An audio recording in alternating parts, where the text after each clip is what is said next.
এই যে ম্যাডাম কি একটা নতুনত্ব রেসিপি দেখাবে বললে? কিছুই নতুন রেসিপি না, হাঁস বানা, একদম হাঁস বানা, ঠিক আছে।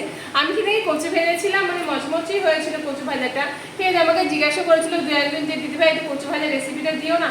এবার আমি কচু ভাজা তো সেইরকমভাবে সেরকমভাবে অনেক কোনো কঠিন রেসিপি না, আমি জাস্ট তোমার তাদের জন্যই আর কি আমি দেখাচ্ছি। এই কচুগুলোকে না আমি এরকমভাবে ভালো করে ছাড়িয়ে এরকমভাবে কেটে নিয়েছি।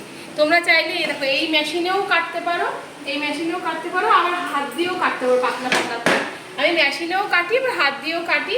যাদের হাতি মেশিন তারা হাতি মেশিন তারা হচ্ছে হাত দিয়ে কাটতে পারো। আমি হাত দিয়েই, মানে মেশিনের থেকে, মানে তোমার হাতটা মেশিন। আমি মেশিনের থেকে পাতলা পাতলা করে হাতে কেটেছি। ও আচ্ছা। যাই হোক, যত পাতলা পাতলা করে কাটবে তত ভালো মুচমুচে খাস্তে হবে।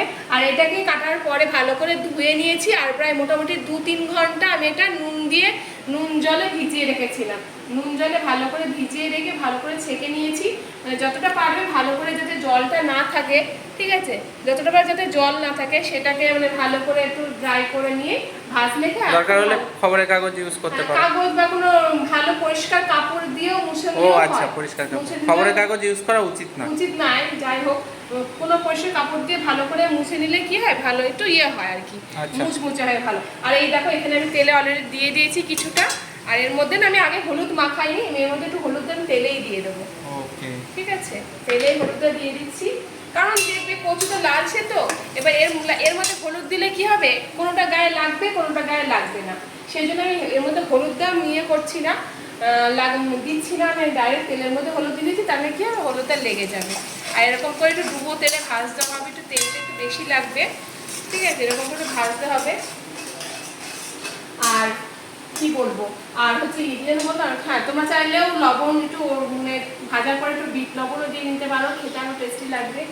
তারপরে একটু গোলমরিচের গুঁড়ো টুড়ো দিলেও খেতে ভালো, এটা চায়ের সাথেও খেতে ভালো লাগে। কচু ভাজা খাওনি আগে কখনো? হ্যাঁ, আমার কচু ভাজা কিন্তু খুব ভালো লাগতো। ওগুলো আরো বড় বড় কচু, ওগুলো বড় বড় কচু আর মোটা মোটা, ওগুলো কিন্তু খুব কি কচু যেন বলে, হ্যাঁ যাই হোক রাজা কচু না কি যেন আমি শুনেছি, আমিও শুনি। দেশি কচু না এগুলো? হ্যাঁ এগুলো দেশি কচু, হ্যাঁ এগুলো দেশি গাটি কচু না, গাটি কচু না দেশি কচু। চলো ভেজে নাও তাহলে। হ্যাঁ তো ভেজে ভেজে নিয়ে আসছি। ওকে, কচু ভাজার রেসিপি কি ভালো। আর এই দেখো আমার কিছুটা ভাজা কমপ্লিট হয়ে গেছে। এই দেখো আওয়াজ শুনে বুঝতে পারছো না? ও আচ্ছা আচ্ছা, আওয়াজ শুনে বুঝতে পারছো না? দেখছো কতটা মুচমুচে হয়েছে? এবারে হাত দিয়ে এরকম দেখাও দেখাও দেখাও, দেখেছো? ওরে বাবা গরম গরম একদম, নাও মুখে পুরে দাও একটা। তুমি রাখো, দেখো। না না আমি খাবো, খুব গরম। ওস এই দেখো আওয়াজ হচ্ছে তো, তুমি একটা খেয়ে দেখো, দেখো। না না আমি খাবো না, দেখো ভাঙছি দেখো।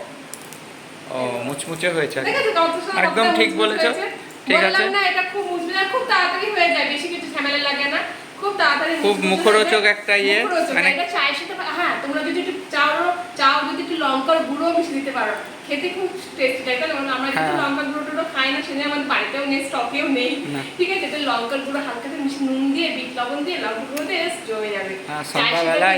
চায়ের সাথে ভালো লাগে, বা ডাল ভাতের সাথে, ডালের সাথে একটু ভালো লাগে, ঠিক আছে। চলো ভিডিওটা বেশি লং করবো না, বাদবাকিগুলো ভেজে নিই, ঠিক আছে। চলো ভিডিওটা আমি এখানে শেষ করছি।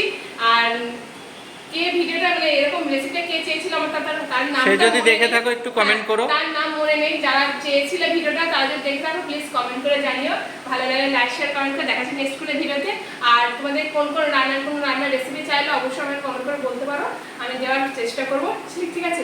চলো ভিডিওটাকে শেষ করছি, টাটা।